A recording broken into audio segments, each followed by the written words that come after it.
लड़का अपनी माँ के साथ अपनी बहन की ससुराल में जा रहा था। वहाँ जाता है, दोनों माँ और बेटे जब बहन की ससुराल पहुँचते हैं और जब डोर बेल बजाई जाती है तो अंदर से एक महिला निकल कर आती है जिसका सुडौल शरीर होता है, देखने सुनने में बेहद खूबसूरत होती है। जब वो अंदर जाता है तो वो अपनी माँ से धीरे से फुसफुसाता है और पूछता है कि माँ ये कौन है। तो उसकी माँ धीरे से बताती है कि तुमको पता नहीं क्या, ये तुम्हारी बहन की सासू माँ है। उन्होंने कहा कि माँ है, सासू माँ है, देखने सुनने में ये तो अभी ऐसी लग रही है कि शादी करने लायक है। ये बात सुनकर जो उसकी माँ होती है बोलती है कि धत तुझे शर्म नहीं आती। उसने कहा कि ऐसी लग रही है, इतनी सुंदर है। उसके बाद जब रात होती है और रात में जब दोनों समधन एक साथ सोती हैं और सोने के बाद जो बेटा होता है, एक किंग साइज बेड होता है और उस पर तीनों लोग सोए हुए थे, बेटा और माँ और एक उसकी बहन की सास जो होती है वो भी सोई थी। दरअसल उसकी जो बहन थी वो 8 महीने की प्रेग्नेंट थी। कुछ रस्मों रिवाज के तहत वो अपनी समधन के यहाँ गई हुई थी। अब तीनों साथ में सोए हुए हैं, लेकिन रात में दोनों समधन एक दूसरे को कुछ ऐसी हरकतें करती हैं जो कि वो लड़का जो था वो सुन लेता है और देख लेता है, और दोनों को रंगे हाथ जब सामने आता है उसके बाद वो लड़का बोलता है कि आप लोग ऐसा मत करो, मैं क्यों हूँ। बस ये कहना था। फिर कहानी में आगे जो होता है वो इस वीडियो के माध्यम से जानने की कोशिश करेंगे और आशा करते हैं कि आप अपनी फैमिली, अपने परिजनों के साथ बेहद खुश होंगे, मस्त होंगे। तो वीडियो में आगे बढ़ने से पहले आपसे बस वही एक छोटी सी रिक्वेस्ट कि हमारे चैनल पर अगर आप अभी नए आए हैं तो प्लीज़ चैनल को सब्सक्राइब जरूर कर लें और वीडियो जरा सी भी अच्छी लगे तो एक लाइक ज़रूर कर दिया करें और आपके कमेंट का नाम हम आपको बाद में ज़रूर बताएंगे, सुनाएंगे। तो हमारे इस यूट्यूब मंच पर आपका बहुत बहुत स्वागत है। मैं आभार व्यक्त करता हूँ, आपको नमन करता हूँ आपके प्यार और सपोर्ट को। तो नमस्कार, आदाब, शास्त्रीय काल। मैं अजय कोहली। आज की जो सच्ची घटना मैं आपको सुनाने जा रहा हूँ, ये घटना दिल्ली का करोल बाग और करोल बाग के रहने वाले सत्यवीर सिंह मल्होत्रा, इनकी पत्नी होती है जिनका नाम किरण होता है। इनकी एक बेटी होती है बड़ी जिसका नाम आरुषि होता है। इनका एक बेटा होता है जिसका नाम कुणाल होता है। अब ये 4 लोगों का परिवार था। इनमें से जो इनके पिता होते हैं सत्यवीर सिंह, इनकी एक बीमारी होती है जिसे टीबी की बीमारी बोलते हैं। वो शरीर से ज़्यादा कमज़ोर हो रहे थे और वो अपनी चारपाई पर हमेशा पड़े रहते थे। ये सिलसिला चल रहा था, लेकिन जो इनकी बेटी थी आरुषि, इसकी शादी हो चुकी थी गुड़गांव में, जो गगन मल्होत्रा होते हैं उनके यहाँ। गगन मल्होत्रा के परिवार की बात करी जाए तो उनकी माँ और गगन दोनों लोग ही होते हैं। माँ का नाम कामिनी होता है गगन की। गगन की माँ जो कामिनी थी, इनका लगभग 10 साल पहले इनके पति का देहावसान हो गया था। अब 2 ही लोग थे, माँ और बेटे घर में। शादी हो जाती है। शादी होने के बाद जब आरुषि गगन की पत्नी बनकर घर में जाती है तो घर में खुशियाँ थी। समय आगे बढ़ने लगता है और खुशी का जो माहौल था वो और रंगीन बन जाता है जब आरुषि को प्रेग्नेंट हो जाती है। जब उसके घर में ये खुशी और आती है, तीसरे रिश्तेदार की, चौथे की, तो बड़ी खुशी थी। जो गगन होता है ये हैदराबाद में रहकर मल्टीनेशनल कंपनी में एक ऊंचे पद पर तैनात था, इसलिए कुछ समय वो यहाँ रहता और कुछ समय अपनी जॉब पर रहता।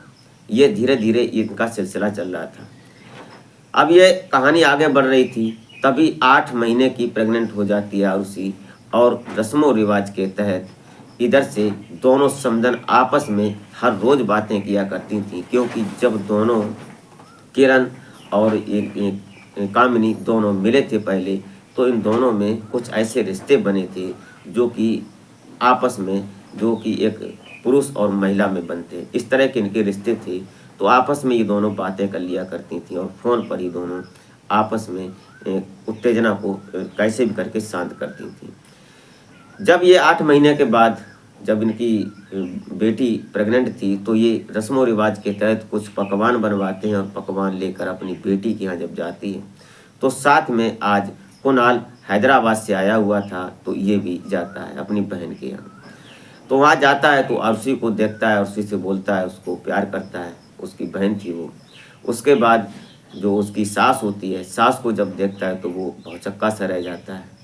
और जो उसकी माँ थी, दोनों समधन समधन जब आपस में बैठती हैं तो चाय पानी नाश्ता होता है, उसके बाद शाम का खाना होता है। 5 बजे ये पहुँचे ही थे और 2-3 दिन की छुट्टी पर ही कुणाल अपने हैदराबाद से यहाँ दिल्ली में आया हुआ था। जब खाना पीना होता है, खाना पीना होने के बाद सभी लोग अपने अपने कमरे में सेट हो जाते हैं।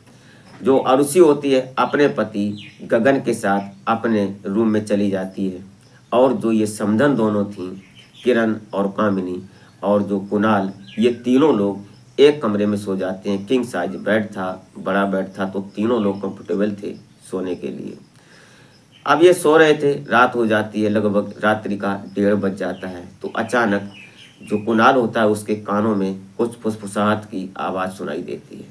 तो ये उठता है और नाइट बल्ब चल रहा था, तो अचानक उसकी जब नींद खुलती है तो देखता है कि उसकी माँ और जो उसकी सासू माँ थी, जो उसकी बहन की सासू माँ, वो दोनों लोग आपत्तिजनक स्थिति में थी, क्योंकि दोनों अभी जवान ही थीं। ये देखकर कुणाल पहले तो अपने आप को संभालने की कोशिश करता है, लेकिन अभी वो जवान ही था, 21-22 साल का लड़का था, वो अपने आप को रोक नहीं पाता है और वो बीच में बोल ही पड़ता है कि सासू माँ इतना परेशान क्यों होती हो, दोनों लोग जैसे कर रही हो वैसे करो और मेरा काम कब आएगा। इतना सुनते ही जो उसकी माँ होती है किरण, वो एकदम पैरों तले उसके ज़मीन खिसक जाती है, वो डर जाती है और एकदम ऐसे ठिठुर कर बैठ जाती है और बोलती है कि कुछ नहीं बेटे, कुछ नहीं, ऐसे ही ऐसे। तो उसने कहा कुछ नहीं माँ, मैं बहुत देर से देख रहा हूँ और सब मैंने देख लिया है, करो तुम जो करो और मेरा सहयोग मैं भी कर सकता हूँ। अब दोनों बात करने लगते हैं तीनों लोग। जो उसकी सासू माँ होती है कामिनी, वो बोलती है कि आ जाओ, जो तुम्हें करना है करो, मैं बहुत अपने शरीर से परेशान हूँ, 10 साल हो गए हैं।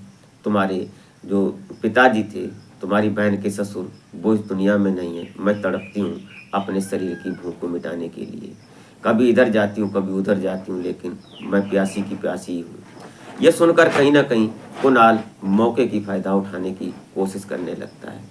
तभी उसकी माँ जो होती है वो बोलती है किरण कि देखो ये सब गलत है, हमारा बेटा है और हम बेटे के सामने ऐसा कुछ नहीं कर सकते।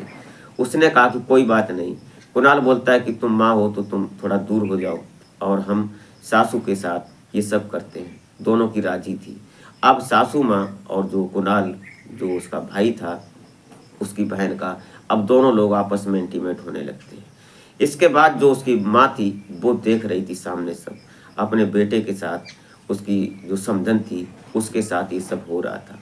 ये देखते देखते कहीं ना कहीं जो उसकी माँ होती है उसको भी अब बर्दाश्त नहीं होता है, क्योंकि जो उसकी माँ थी किरण, वो भी इस बात से पीड़ित थी, क्योंकि उसका जो पति था सत्यवीर, उसको कई साल से टीबी की बीमारी थी और उसका शरीर जर्जर हो चुका था, वो कमज़ोर था, वो इस लायक नहीं था कि उसकी पत्नी को संतुष्ट कर सके।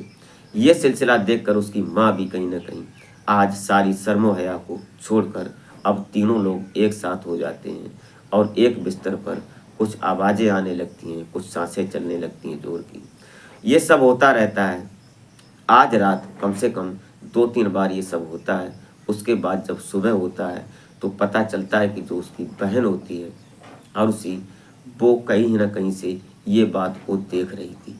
उसने इस बात को जब सुबह अपनी माँ से और अपनी सासू के बीच में ये बात बोली तो कहीं ना कहीं ये चर्चा का विषय बन जाता है।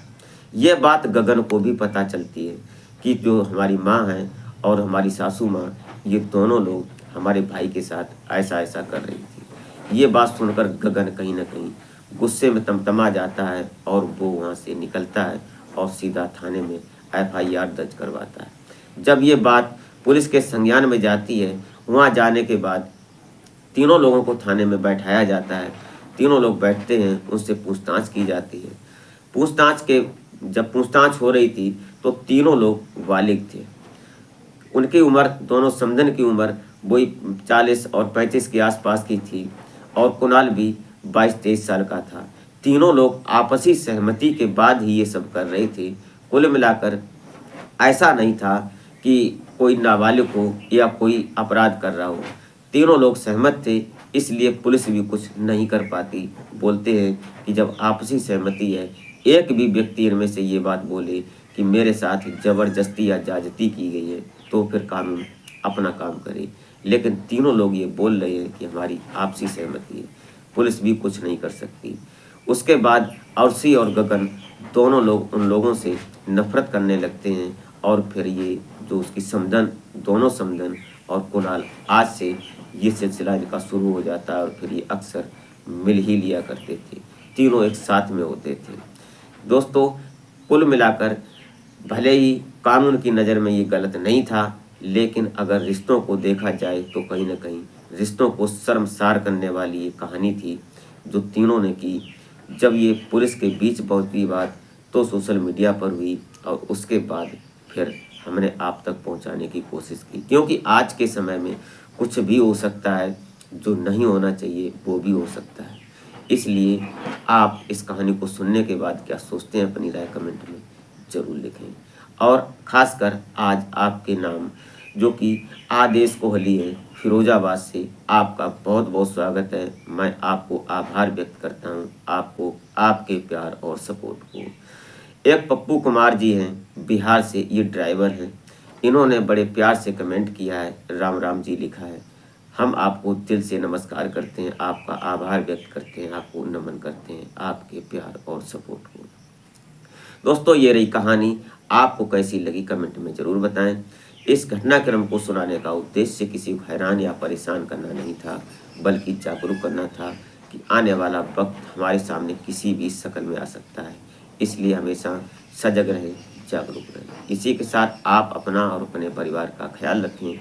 तो मिलते हैं फिर नेक्स्ट वीडियो में, तब तक के लिए